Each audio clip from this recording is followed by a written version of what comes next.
O Tanjobi omedetou gozaimasu. Isto é japonês para parabéns. O Observador faz 12 anos e, em vez de bolo, oferecemos uma visita ao Japão com a Pinto Lopes Viagens. Assine por apenas 39,90€ e habilite-se a ganhar. 12 anos a escrutinar o poder, 12 mil quilómetros para celebrar. Assine hoje em observador.pt. Arigatou.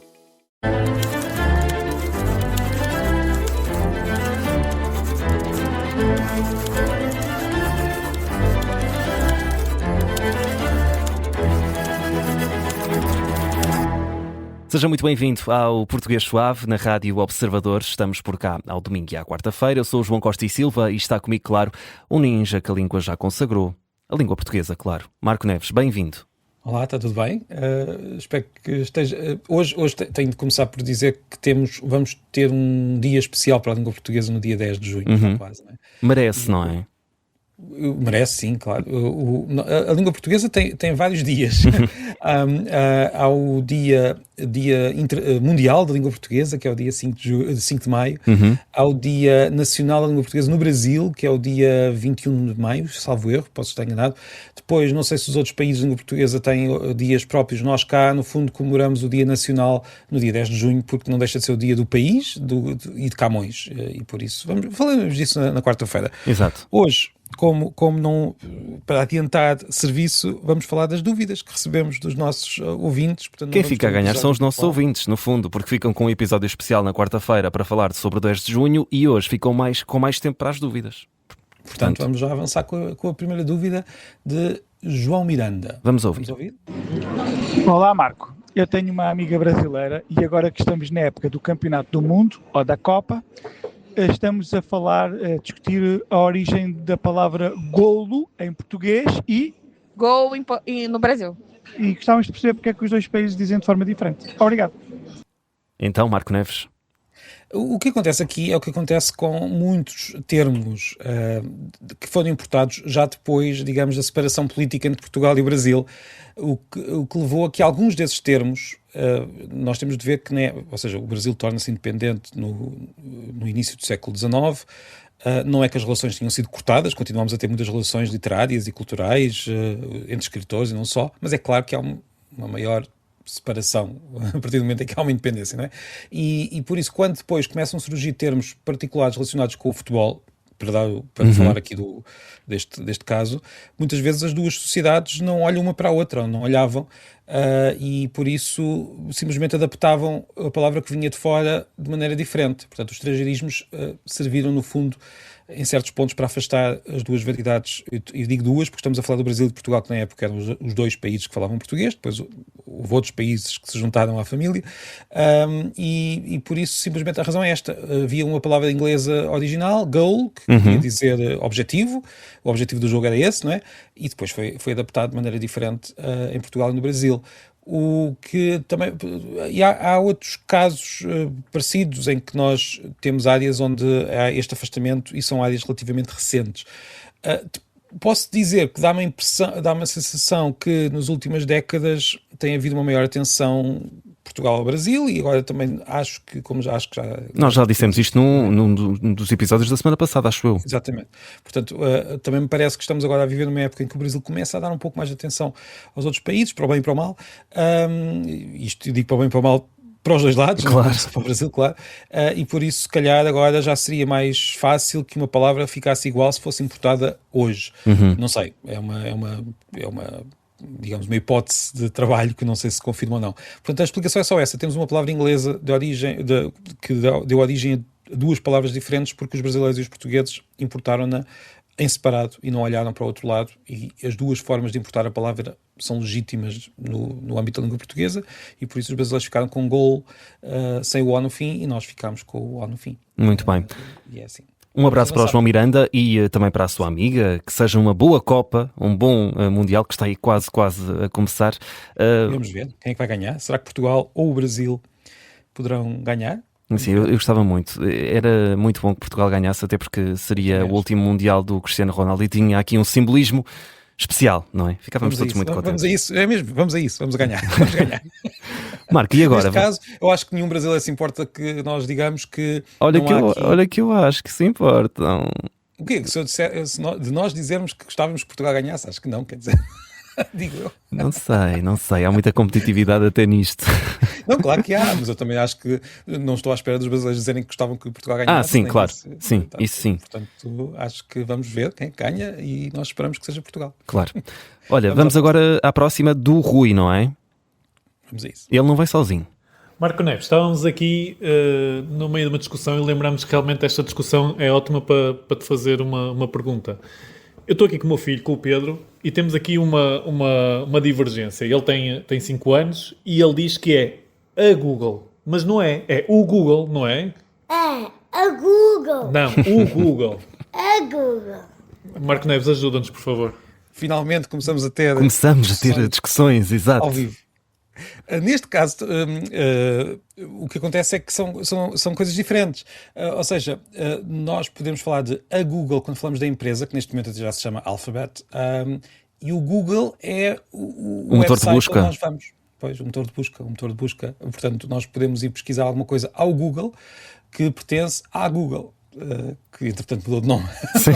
E assim ficam todos contentes aí em casa e espero que a discussão não precisa terminar, porque estas discussões são interessantes, mas pronto, a Google é uma coisa, o Google é outra, e eu não vou fazer pesquisas à Google, mas vou ao Google fazer pesquisas e pronto. Muito bem.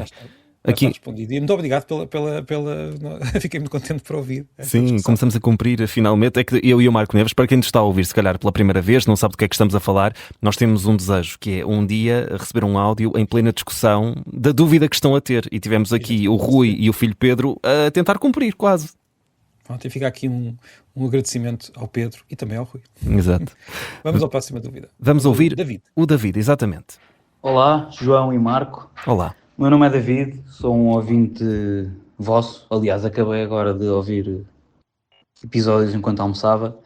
E a minha dúvida prende-se com algumas profissões e porque é que a terminação não é sempre igual. Isto é, temos, por exemplo, jornalista, barista e motorista. Mas, por outro lado, temos cabeleireiro, sapateiro, e não temos sapatista ou cabeleirista, se poderia fazer sentido. Queria perceber de onde é que veio esta diferença e se alguma vez eram diferentes daquilo que são hoje. Obrigado e sucesso para o vosso programa. Nem eu consigo dizer isto. Ia ser muito difícil, Marco Neves. O quê? Dizes o quê? Se dissesse cabeleireirista. Não, mas tens outra palavra que já lá chega. Há uma palavra que poderá substituir cabeleireiro com o ista no fim. Mas antes de chegarmos a essa palavra, são dois sufixos que parecem significar a mesma coisa, mas há uma certa... Como sempre na língua, há algumas tendências e depois também há casos que atrapalham essas tendências. A tendência é para usar o ista quando há algum como é que eu ia dizer, quando aquela tarefa é vista como artística ou criativa. Um artista, não é? Um artista, temos um jornalista, o barista, que também tem alguma coisa de arte, ou pelo menos é isso que se pretende quando se diz barista. Repara, quando nós temos jornalista por um lado, mas temos jornaleiro, que é uma tarefa menos criativa, e o eiro, de facto, está mais relacionado com tarefas menos criativas. Mas isto não é uma regra, é apenas uma tendência. Porque depois também temos motorista, que, enfim, nós sabemos que conduzir às vezes precisa de muita criatividade, mas não será uma profissão normalmente associada à criatividade como é o jornalista. E se calhar sou eu que estou a ser injusto. O cabeleireiro, eu acho que é muito artístico, é uma tarefa artística, uma tarefa criativa, e por isso também há tendência às vezes para falar de estilista, por exemplo, noutros contextos, quase podemos dizer o estilista do cabelo. Não sei se estás a perceber o que eu quero dizer. Sim. Há esta tendência. Depois temos o sapateiro, temos outras profissões mais práticas, mais de mãos na massa, por isso é que o cabeleireiro também é cabeleireiro, no fundo. Eu diria que aqui o motorista é que está um pouco a falhar, e o barista, no fundo, também. Portanto, é uma tendência que eu vejo nestes dois sufixos. Agora, os sufixos não seguem estas... Ou seja, isto é apenas tendências que nós podemos encontrar ao olhar para aquilo que os falantes fizeram, mas os falantes muitas vezes não estão a pensar nisto e por isso depois temos casos em que não funcionam. Devo dizer ainda que o eiro também serve para sítios na costa, estamos na costa. Uma pessoa que está na costa, ou melhor, alguma coisa que está na costa é costeiro, ainda que não tem a ver com nenhuma profissão. Depois temos o caso de quem é do Brasil é brasileiro. E aqui há uma história antiga que o nome brasileiro terá vindo de uma profissão de brasileiro relacionada com o próprio nome Brasil, que é o nome de uma madeira. Mas isso é uma história para ficar para outro dia. Mas o eiro, por exemplo, aqui é aplicado a uma nacionalidade, que também não é habitual, o que também mostra como, por vezes, os sufixos são muito desarrumados. Portanto, resumindo tudo isto, temos 2 sufixos que servem para profissões. Parece-me haver aqui uma tendência para usar o ista para profissões com uma tendência um pouco mais criativa, o eiro para mais práticas, mais mãos na massa, mas isso não é nenhuma regra, é apenas uma tendência ao longo da história, como acontece em muitos outros casos da língua portuguesa. Muito bem, Marco Neves, ainda bem que existes para nos esclareceres sobre profissões também. Nunca pensei, mas a verdade é essa. Existem tantas dúvidas que qualquer dia estamos a falar aqui de temas que se calhar nunca pensávamos que íamos falar em rádio. Acho que a língua está ligada a todos os temas. Exato. O que pode ser perigoso. É, exatamente. Vamos à 4ª dúvida. Vamos ouvir uma família agora, parece-me, não é? Não. Olha, como a casa. Olá, Marco Neves. Estamos aqui com uma dúvida à mesa. Querem dizer olá? Olá, Marco. Tu não queres dizer? Então, estou aqui com a Luísa, que está na primeira classe, e nós estamos aqui com uma dúvida, que um dos trabalhos de casa é, antes do B e antes do P, a letra M. Mas agora, eu estava-me a lembrar, aqui a minha mulher estava a perguntar por uma palavra, e a palavra que me veio à cabeça foi membro. E membro tem um N. Como é que isto é? Afinal, não há uma regra. Obrigado. Querem dizer adeus? Adeus. Mas quem é que é esse? É o Marco Neves. De um programa que se chama Português Suave. Digo adeus. Mas quem é esse? O Bernardo, o Francisco e a Luísa. Olá a todos. Então, cá estamos nós, no Português Suave, o João e o Marco, somos nós. Sejam bem-vindos. Muito obrigado pela pergunta. Acontece muito, às vezes estou ao pé dos meus filhos e atrapalho-me muito, mas aqui o Bernardo atrapalhou-se um pouco porque membro, na verdade, tem M, é um M. É o que acontece, quando nós estamos com os filhos, ficamos todos baralhados, também já me aconteceu. E membro tem M. Portanto, esta regra é bastante sólida. Antes de um B e de um P, nós usamos um M quando a sílaba anterior precisa ter ali uma letra para assinalar a nasalidade. Eu tenho de dizer aqui várias coisas. Primeiro, porquê que isto acontece?